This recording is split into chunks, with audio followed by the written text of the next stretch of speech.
brebis font des agneaux, les chèvres des chevreaux. Moi je voudrais bien aussi faire mon propre troupeau. Me voilà de retour maintenant, de retour après 20 ans. Mes 2 valises en carton remplies de solitude.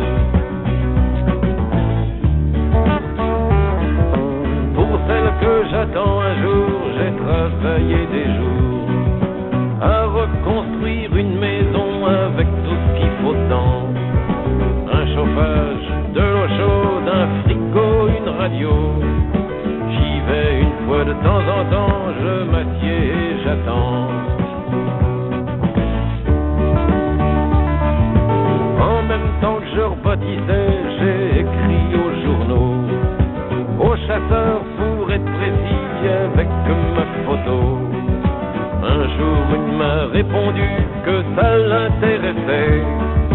Elle est venue de sa Bretagne jusque dans nos montagnes. C'est Frédéric l'épicier qui l'a monté de la vallée dans sa camionnette mouillée le jour de sa tournée.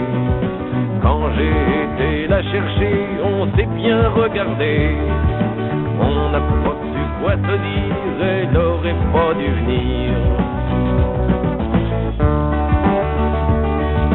Je lui ai montré la maison, les parents, l'horizon. Et puis on a essayé un peu de se causer.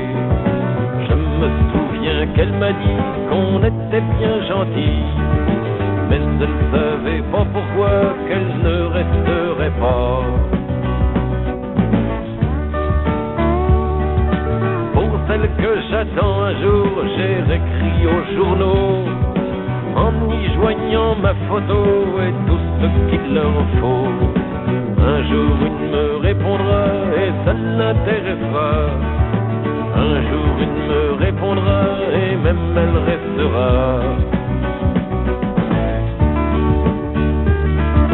Voilà ce que m'a raconté Pierre Albert Espénel. 43 ans fait, c'est pas toutes ses dents. Un beau soir de l'automne, assis sur un banc, devant sa maison de pierre dans un village désert.